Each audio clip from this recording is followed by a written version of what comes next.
This podcast is brought to you by the Washington State Department of Health. As we continue to listen, learn, and grow, we are amplifying Black voices and perspectives in an effort to start a new COVID-19 vaccine conversation. We're sharing stories intended to help us navigate this unprecedented time together and to co-create solutions in support of the Black community. Hear these stories at weconsiderwa.org. The world needed a safer trampoline. Dr. Keith Alexander, inventor of the Spring-Free Trampoline, wanted to bring the joy of trampolining to his daughter. His wife said they were too dangerous, so he invented his own. Spring-Free Trampoline is the world's safest trampoline, with no springs or hard edges. Now, parents can have peace of mind that their kids are outside jumping safely. To learn more, visit springfreetrampoline.com. Hey, this is BJ. Thanks for listening to our show's podcast. If you're a fan of all things geeky, you should check out my other podcast, BJ Shea's Geek Nation. We have new episodes every day, and you can check it out at bjgeeknation.com. Your driver's license is important so you can get back and forth to work, get your kids to school, and back and forth to daycare. If your license has been suspended because you can't pay your tickets, you can't do any of those things. Let's talk about Chapter 13 bankruptcy. You may have heard that tickets cannot be discharged, but they can be dealt with in a Chapter 13 case. Why not come in for a free consultation? The chapter you choose will make all the difference to your getting back, legally, on the road. Let's design a plan to pay off your tickets and restore your license immediately. I'm attorney Travis Gagne. Please contact me today at ChooseTheRightChapter.com. That's ChooseTheRightChapter.com. 99.9 KISW, the Rock of Seattle. A Portland woman named Lex created a PowerPoint presentation to tell her family that she is working as a stripper. Look out. I guess this has gone viral on TikTok. And it was posted by her sister, which I hope she had her sister's permission to post this because, it's one thing to show your family a presentation about you being a stripper. Maybe not everybody in her life knows, but thanks to her sister, they do. I gotta have the feeling from watching this video that the sister was okay with it because it's not like she's like hiding in a closet or something along those lines. She's behind them, the parents. Yeah. And she's watching the PowerPoint presentation as well. It's like they're all in class. And for me, in my head, I'm thinking, oh, they want to get some extra TikTok views. I think you're right. You're probably right. Yeah, definitely right. Especially if she's got, a very nice TikTok. I don't know what TikTok's rules are. If you're a stripper, if you can show stuff or not, can you? No, you can't. You can't even say or type out the word stripper because they'll either block the video or they'll make it so not many people could see it in the first place. She spelled stripper with the number 1 instead of the letter I. Yeah, a lot of people get around with writing striper or other words to signify stripper. Or that's where the term accountant really came from. Gotcha. They're a spicy accountant. Oh, really? Oh, I never heard that term before. And, doing my due diligence as a broadcaster, I clicked on her TikTok to figure out, the stripper, the one that's breaking the news to the parents. And her TikTok page, it's like got 5 videos and there's nothing like scandalous on there. Oh, man. Jeez, that's but good work, though, Steve. Yes, I'm here. I'm here to just help provide for the show. Yeah. Yes. Now I'm going to get back off of it and go back on Disney's website. There you go.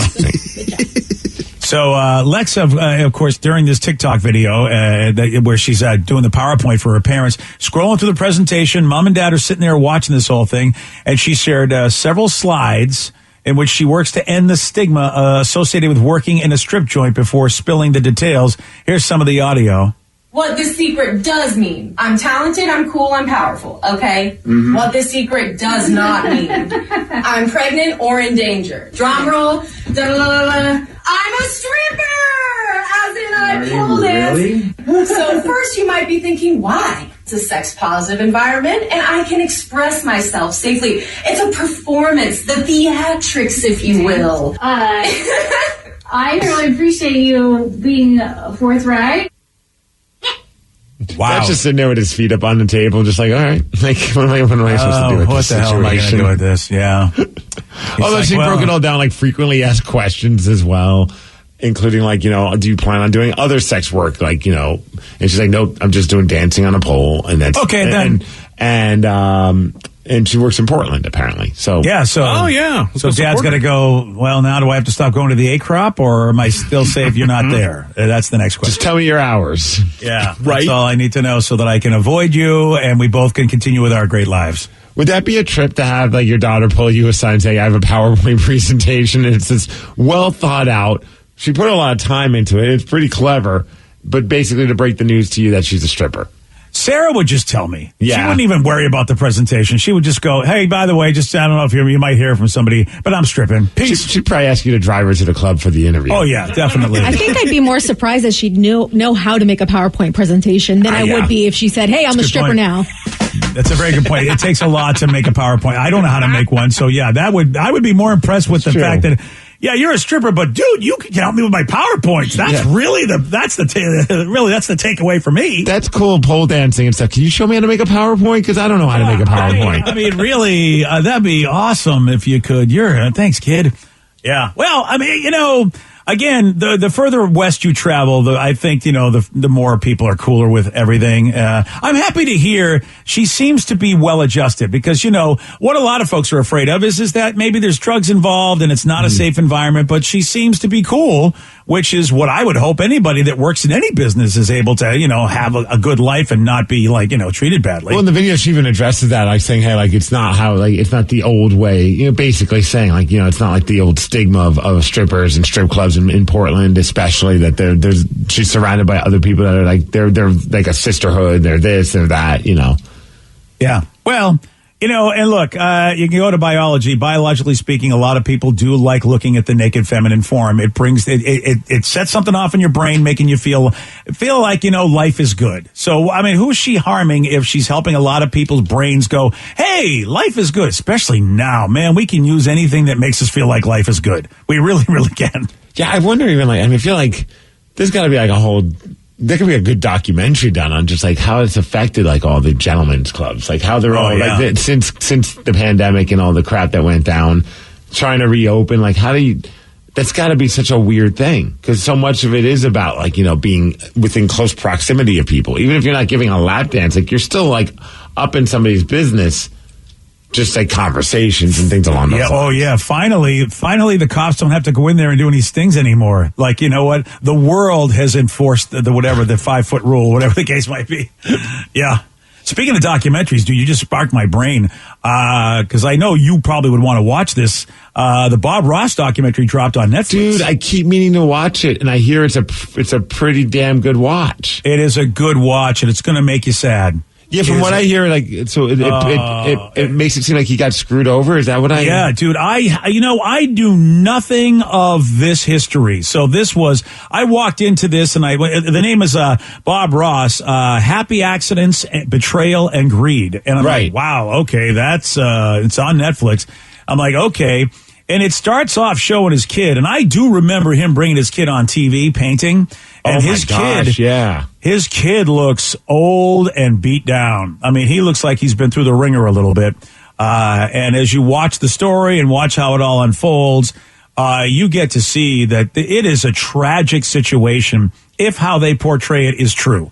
And I have to be careful how to say that because apparently there are some people in this documentary that are talked about that so many people are afraid of being sued by them. They refuse to be in the documentary just so they wouldn't get sued by basically the antagonists of the story. Really? Yeah, and I'm not even going to mention them by name because, again, I don't want to get sued. But they just keep telling you, we would have talked to this person, we would have talked to that person, we would have talked to that person, but they're afraid of getting sued by the antagonists of the story. And I'm just like, wow, that's hardcore, like a reputation right there. Yeah, because I remember when I saw like the teaser for all this, they were just like, yo, you're going to find out stuff you never knew. And it made it almost feel like, are we going to find out that Bob Ross is not as awesome as we hoped he was? Like, was he up to no good? But then it turns out that people were up to no good around him. Yeah. So he's not a bad guy, right? There's a little, no, he's not a bad guy, though. There's a little drama he's involved with, and I'll just say that. Okay. Which... there's denial of the drama, and then there's other people saying, oh, no, there was drama. And this drama can make you understand maybe why there just might be some weirdness going on with how people believe they deserve what they deserve and don't when it comes to finances. But I'll tell you this, Steve. It makes me feel badly for buying any Bob Ross-related products. Damn it, I recently bought a Bob Ross book. Dude, I've got Bob Ross socks, and I'm like, wow, man. So I should get my Bob Ross Chia Pet? Yeah, don't get that, dude. Don't if you don't want to feel badly about where that money might be going. What about Target? They have all those Bob Ross shirts. I don't know if they still do, but for a while they did. Dude, I know. And the sad thing is when you watch this, you're going to think about every Bob Ross product there is and realize that, wow, this is, especially if, the way the story unfolds and if you're to believe everything you see in this documentary, which, documentaries definitely try to, present the facts as much as possible.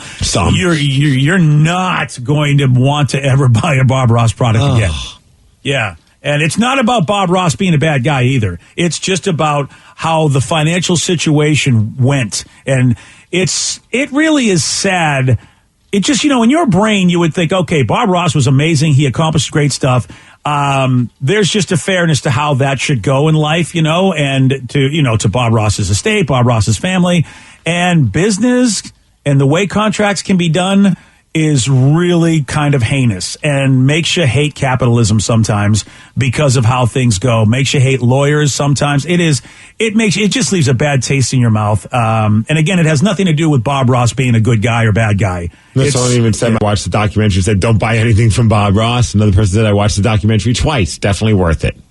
Yeah, and it turns out, the antagonists of this story allegedly ruined the lives of other people as well. It was very syndicate-like. I mean, the way they're described in this documentary makes you feel like it's an organized crime situation, the way they're described in the documentary. It was like a public television painting show. I know. It is unbelievable. And like I said, it is a good watch.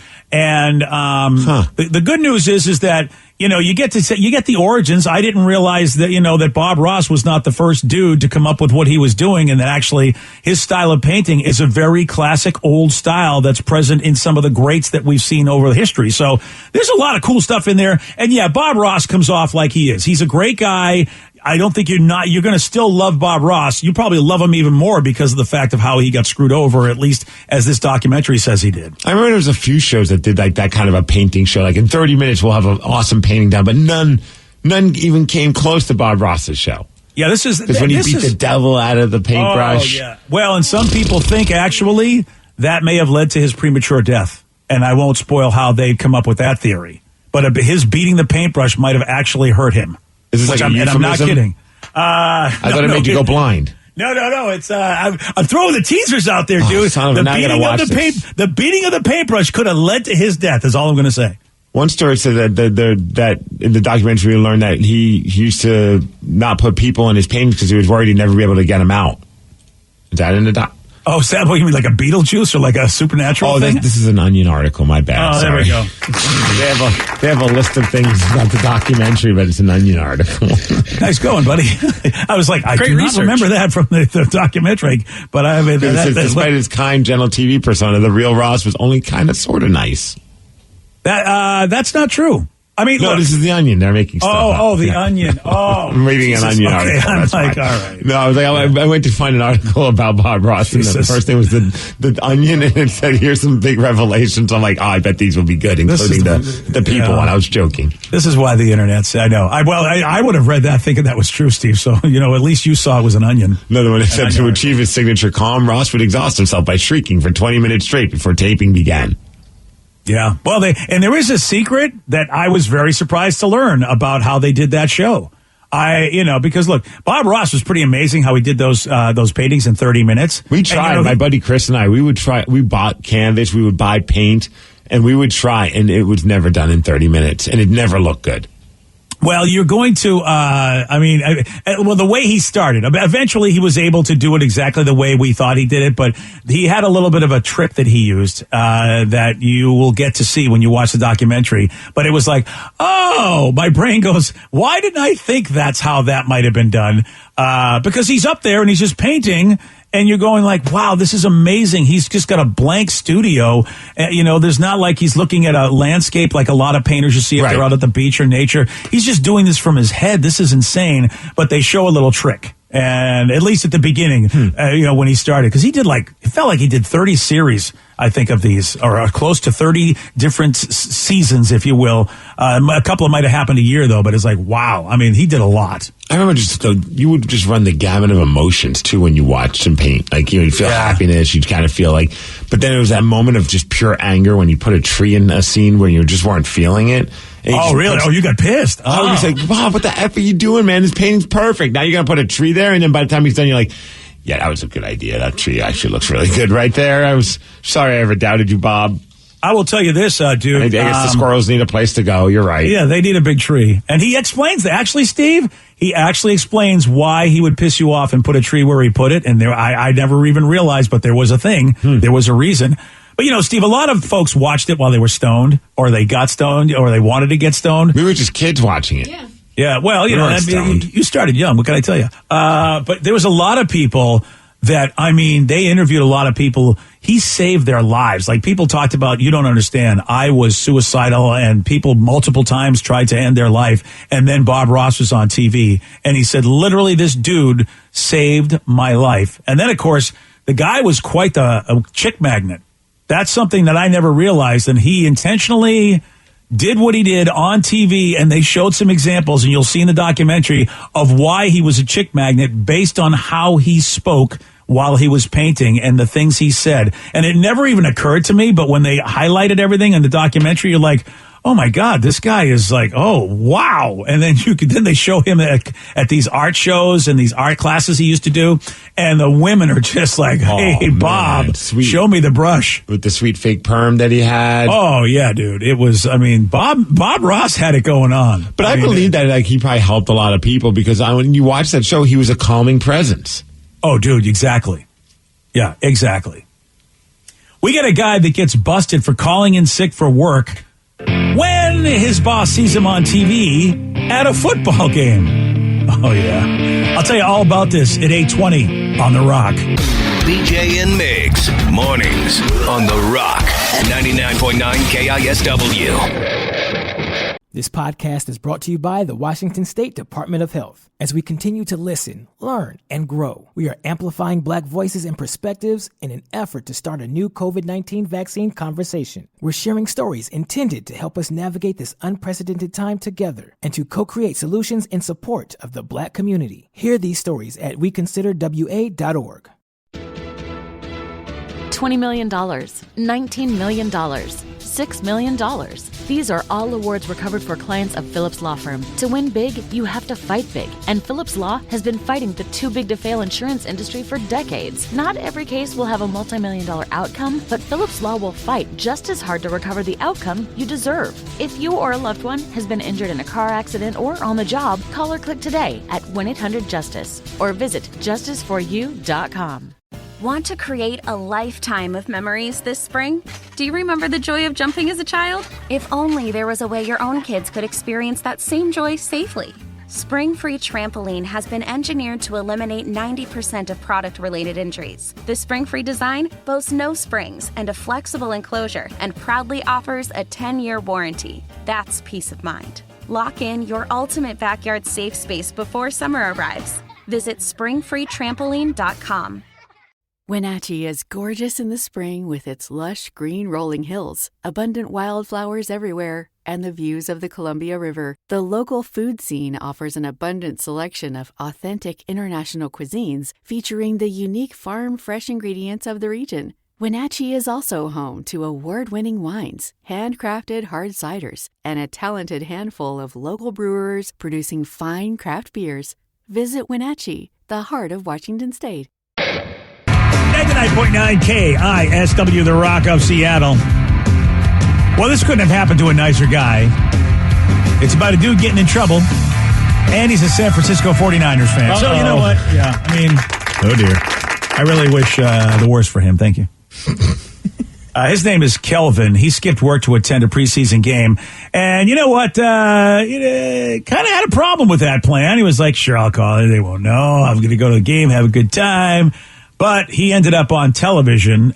His boss was watching the game. Oh, and when the broadcast showed the fans in the stadium, it showed Kevin. Kelvin, I should say.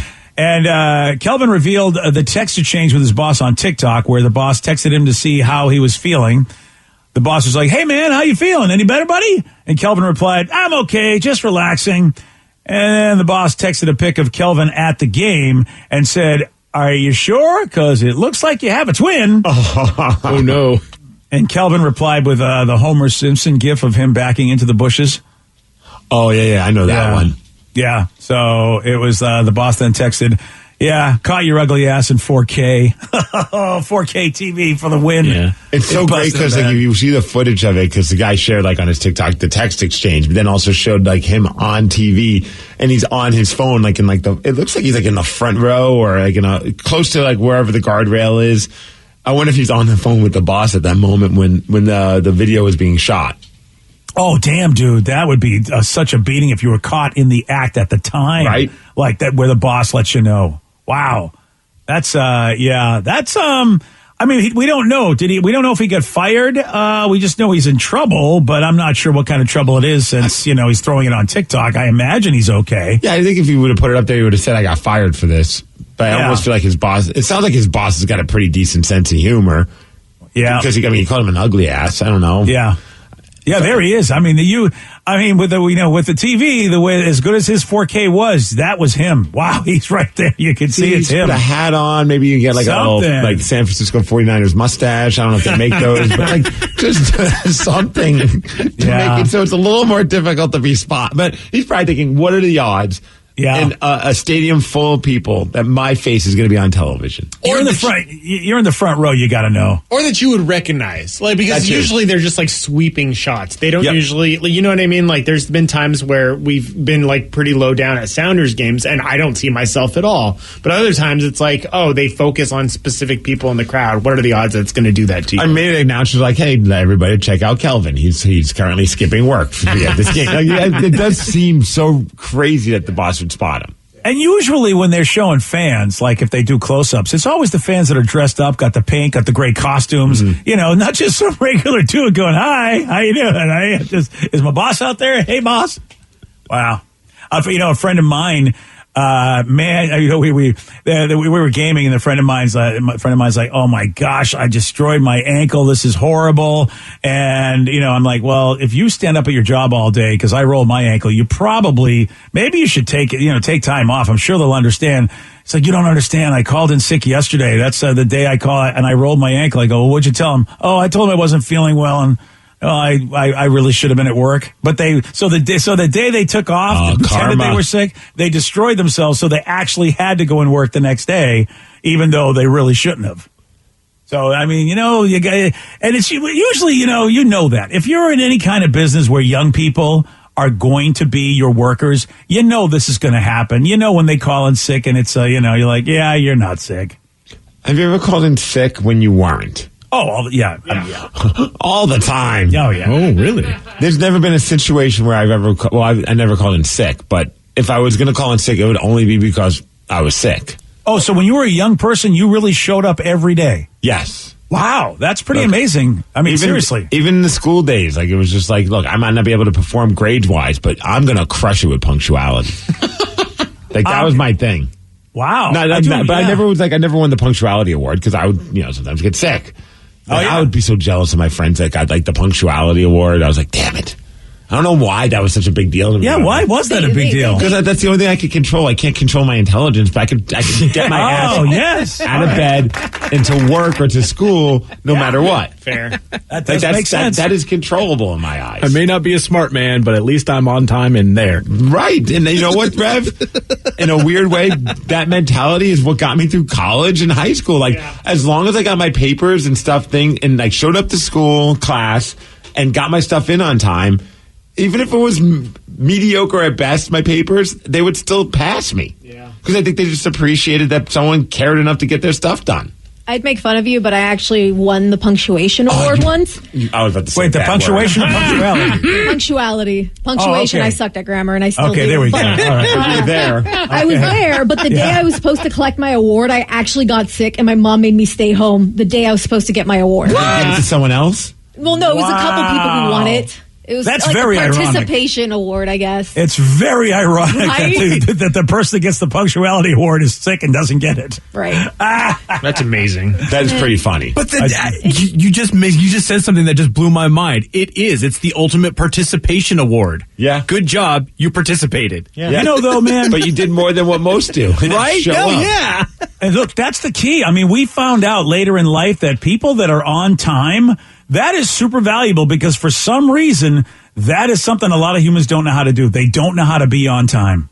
I never called in sick for work, but my mom got married about 7 times when I worked at my old job because we wanted to go to Disneyland, and it was always like, "Hey, my mom's getting married in California this week. We need to be there." And they'd be like, "Oh yeah, take the weekend." Oh, do you think one of them's like, man, Danny's mom? Yeah, it's like just has relationship problems. That's like she's like Larry King. Yeah, yeah, man. She's constantly getting married. Yeah, probably. Nice going, Danny's mom. Yeah. So it said, I call in sick with anal glaucoma. I can't see my ass going to work today. That's not really a thing. That's a classic. Do mental health days count as sick days? I think these days they do. Okay. Yeah, you can count them as a sick day. Yeah, sure. Yeah, because I think that's the closest. I don't like calling in sick unless I'm sick or I need a mental health day. But yeah, I was just like you. I didn't like calling in sick if I didn't have to. Oh, I'm the king of that. I will take a mental health day. As soon as they made that a thing, I was like, yeah, I'm doing that. Someone said, I work at a prison. It's common for us to call in sick for stress relief. However, when we get sick, we're more likely having to work. So I guess when you get like actual physical sick as opposed to... Yeah, but I think that's changed now. Nobody wants sick people in the workplace anymore. No. Yeah, so that's good news. You get to really... Because there were people that would be coming in and you're like, dude, you're on death's door. What are you doing? And then you're getting us all sick. I'm so happy now that society has finally got a reason to go, stay home, Sicky McSickerson. We don't need you here. And now it's like if someone's like, yeah, that person's sick, that's why they're not here. No one ever is like, oh, man, they should have sucked it up. Now it's like, oh, good, I'm glad that person's didn't respond. It's so funny how the things have shifted. Oh, dude, I have to fight with allergy season because immediately people go, dude, you need to. It's like, dude, it's allergies. My God, I'm going to be this way until fall kills everything. Okay, that's how it's going to be. The worst though is like when you go in like a gas station or somewhere and you just like ate a nut and like the little piece is like still stuck. It's like you're coughing a little bit, like because like you have something stuck in your throat, and everyone's like looking at you like, "What? Get out of here, leave!" And I'm like, "No, it's just a nut that's stuck in my throat." That is very specific. When you're going to a gas station and you finish eating your nuts. Have you never had nuts in your throat? Well, you guys don't do that. No. Yeah, usually I'll go to the gas station to buy something to eat. I won't actually be so hungry that I have to have an appetizer before I get my gas station. Well, you just have nuts all the time? I have a bag of nuts pretty much all the time in my car. All right. And what am I going into the gas station to get? More nuts, because I'm just finished the other bag of nuts. A couple cashews here, a couple cashews there. It goes a long way, man. Cashews are amazing, so I appreciate that. Honey roasted cashews is my jam. Ooh, even honey roasted? You fancy. You know what? This is the greatest conversation ever. Is Steve is choking, and the guy at the hamburger place goes, "Why are you choking?" "I'm choking because I just had a bag of nuts." "All right, sir. Here's your bag of dicks. Now get out." Hey. Oh, that's awesome. We got a new survey. It turns out a lot of us, more than almost 65% of Americans, say that while grocery shopping, they must walk down every single aisle at the grocery store. I generally do that. I'm on a mission. Oh, really? I'm there to get what I need to get. Back when I was single, so my wife takes care of all the grocery shopping because she wouldn't trust me to do it. It would be a disaster. But in my single days of grocery shopping, I was very guilty of that. I would just go every aisle and just grab things that I thought looked cool.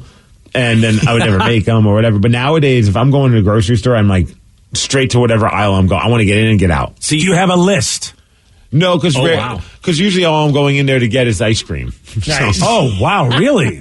Oh, man. You see, I get the snacks for the weekend. Oh, there you go. And, of course, the nuts. Let's not forget the nuts. We have to get those. Those are at the gas station, BJ. We've already talked about this. All right, so anybody else make a list? Because I'm a lister. I definitely make a list as well. Anybody use the iPhone app to do that? No, I write mine down. We have a pad of paper that's magnetic on the fridge, and we put things we need on that, and then I'll take that down and I'll go. I'll do the shopping. That's how my wife does it too. She writes it all down. I either write it down or use the actual notes app. I don't use the list app. Oh, the list app is good. Well, I should say it's the reminders app because you can just say, "Hey, Sally, add blank to my grocery list," and she does it. So it's like as soon as you go, "What? We need cookies?" Okay, hey Sally. add cookies to my grocery list, and she throws it in there, and I go to the grocery store. It's like super technology. I love it. My girlfriend does all the grocery planning and shopping, so she makes the list on her notes app, and then we go to the store, and I go with her, but she goes down every aisle and gets everything, and I just kind of wander and get like snacks for the week. Just what you think will be cool. Yeah, it's like, and then she'll chips. I'll throw some stuff in, and she'll be like, "Hey, can you grab the bacon?" So I'll walk back to the bacon aisle, talk to Marcos over at KISW in West Seattle for a while. What up, Marcos? Yeah, and then just like random stuff. But she goes down I don't know what aisles there are at the grocery store. Because I don't know what aisles they are. I think there's food in them, Danny. But some of them, yeah. Yeah, some don't have some food, have but paper some do. plates, BJ. Yeah, some just have detergent. The toy aisle is really cool. And then the Halloween aisle at Halloween is also really cool, too. Oh, yeah. Okay, there you go. Seasonal So aisle. she knows she's got a child. Sure, you can go off, honey. Go do what you want. Yeah. Somebody said if I went to the grocery store and went up and down every aisle and I only went for one thing, I would forget that one thing I went in for originally. I did that that's a yesterday. beating. I went to That's the a grocery beating. store. I literally needed milk, sour cream, and like maybe chips. And I went in and spent like $150, and I got to my car and realized I forgot the milk. Yeah, it turns out, Vicky, you're part of almost 80% of people who actually always buy more than they need. Oh, yeah. I'm only that way at Costco because when I go to the store, I'm like Steve. I'm on a mission, got my list, and having worked in the supermarket business as long as I did, I kind of know where to go to get stuff. So because most of them do the same thing, so I can zip around. But Costco, every aisle. Oh, it's like exercise. I feel like, look, first of all, I'm working off the free samples. So that's how I look at it. Oh man, Costco, I'm going in and out for one thing, and that's the worst place to go when you're like just trying to beeline to one thing because everyone in front of you, I call them like drunk drivers. Like they're just like swerving in the aisles and stopping here, and then it's like I'm trying to work around people, like kind of like I'm like a motorcyclist that's just trying to like weave in between every car.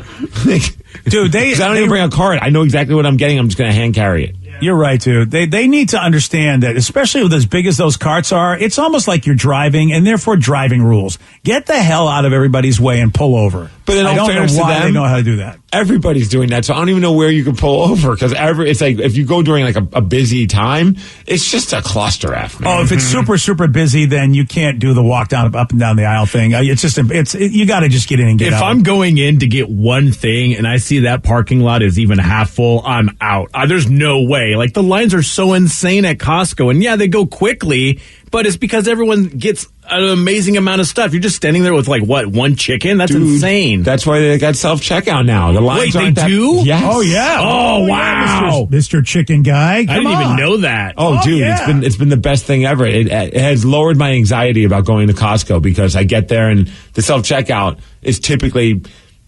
I've never had a situation where I had to wait in line. That's amazing. Yeah. Wow. Oh yeah, that was a genius invention of Costco. Plus, I feel like then I'm like kind of an employee. I'm like, do you have your membership card? Why, yes, I do. Yeah, I will tell you this. I've decided, I go to Costco myself because the people with me don't like to do the up and down. They just go, I want to get in and get out. And I go, you know what? You're ruining the whole Costco experience because everything changes at Costco. They always have new stuff. And, they do.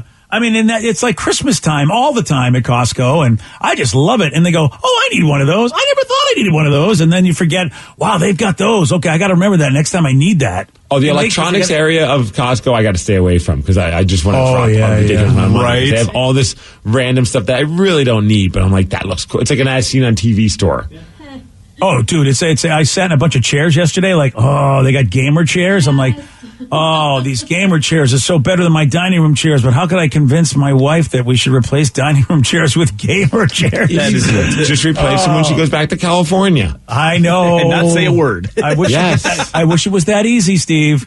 But she'll never know. I mean, if that game top, the gamer top that I have, man, still I get some side eye. And she's like, really? You're going to leave that on the dining room table, are you? So look at the pretty mats and the colors. And she's like, yeah. So it's a ravioli lasagna at Costco. It's better than sex. I haven't had it. Now I need to try it. The sex. I've had the ravioli. Wait. You've had sex at a Costco? All right, I guess if we got to try it. Lasagna? They have lasagna? Yeah. Ravioli lasagna. Wow. See, I've been wanting to try the cheese curd lasagna from Beecher's at Bellevue Square at the Beecher store. They also have that at the SeaTac too. If you're going anywhere at the beach store, yes, sex. Oh, they've got lasagna there. Yeah. They have a big old sign at SeaTac saying "Try our cheese curd lasagna." Oh, I might have to buy that for a thing. Oh man, for the plane. Why are you going to the airport to buy lasagna? I mean, don't worry about it. See, the thing is, you need a ticket to get into that Beachers, though, because it's not on the outside. But who's coming back from California to visit you? Yeah. Oh, good call. Make her stop. Yeah, make her stop. I could go to Bellevue Square myself, but blank that. You stop off the plane and get me my Beachers. Well, it's probably on the way back to the baggage terminal. Yeah, it sounds like she probably's got stuff she's bringing. You're right, Steve. She should bring me food, too. You're right. You know what she's bringing? Stuff that's going to be at the baggage terminal, so she hasn't gotten there yet. Yeah. She has empty hands. You're absolutely right. You know what? If she, I don't think she can turn right around and get back on that plane. I don't think so either. I don't get the vibe you're going to ask her. No, because I feel like, you know what? Again, you're a brave man when it's somebody else's spouse. I don't think I'm asking for anything crazy. I'm not asking for, you're not saying, hey, would you mind banging the pilot before you leave? You're just saying, can you get me some lasagna at the place? I feel like if I asked her to bang the pilot before she left, it's because a lot of those pilots are bangable. She'd probably be like, yeah, not a problem. I'll get that done for you. If my wife was getting on a plane, I wanted a Sub Pop shirt. I'd be like, hey, could you swing by the Sub Pop store and pick me up a Sub Pop shirt? I don't feel like I'm being... But if there's a Sub Pop at the South Hill Mall and your wife really? You can't drive to the South Hill Mall, get yourself a shirt? I think my wife would give me that the essence. This is me just consolidating two things into one. You know what? Your wife is very reasonable is all I'll say. Or I'd say, yeah, I can. That just means I won't be able to pick you up at the airport. Wow. You know what? Again, you're such a brave man when nobody's listening. Is your wife not listening right now? Oh, no, there's a very good chance she's listening. I have no problem asking her to get me some ravioli at the store. At the airport, though. Yes. That's different. The airport's a pain in the ass. You're like, wait, I just get off of a flight. I got to get my luggage, and you want me to pick you up food as well. Yes. Yeah, sounds good to me. No, you know what? Give that a try. Let me know how that works for you. All right, give me your wife's number. I'll ask her. That's what I thought. All right. Yesterday, Steve, he did get this one wrong. How long is a traditional marathon in miles? 24. No. 12. No. Wait. Traditional marathon in miles. 25. No. 23? No. Damn it. I want to let you know the biggest idiot of the year was me, because I literally said, well, I know a half marathon is 13.1, and then I gave a different answer, except for 26.2. You know what, really? You want a shot at beating Steve, you got it. 206-421-ROCK. We're playing Beat Miggs. We'll do that at 8:50 on The Rock. Today's podcast was brought to you by Travis Gagne, bankruptcy attorney. He's here right now and has agreed to answer more of your questions about bankruptcy. Here's another question from a listener. I'm getting my wages garnished. Can bankruptcy help with that? Absolutely. One of the big reasons people file bankruptcy is because they have a judgment or a lawsuit against them, or their wages are getting garnished, and so they can't pay their other regular ongoing bills. People sometimes think that you can't file bankruptcy once they have a judgment against them or once a garnishment has started, and that's not true. Filing bankruptcy will immediately stop any garnishment that you have going, except for child support, and stop your creditors from continuing on with garnishments of your bank accounts, your wages, and in most cases will discharge that liability through the bankruptcy process. And we can file a bankruptcy case for you usually the day you come in. Thanks, Travis. If you have more questions about bankruptcy, you can reach out to Travis anytime at choosetherightchapter.com. That's choosetherightchapter.com. Thanks for listening. This podcast is brought to you by the Washington State Department of Health. As we continue to listen, learn, and grow, we are amplifying Black voices and perspectives in an effort to start a new COVID-19 vaccine conversation. We're sharing stories intended to help us navigate this unprecedented time together and to co-create solutions in support of the Black community. Hear these stories at weconsiderwa.org. Wenatchee is gorgeous in the spring with its lush green rolling hills, abundant wildflowers everywhere, and the views of the Columbia River. The local food scene offers an abundant selection of authentic international cuisines featuring the unique farm-fresh ingredients of the region. Wenatchee is also home to award-winning wines, handcrafted hard ciders, and a talented handful of local brewers producing fine craft beers. Visit Wenatchee, the heart of Washington State. $20 million, $19 million, $6 million.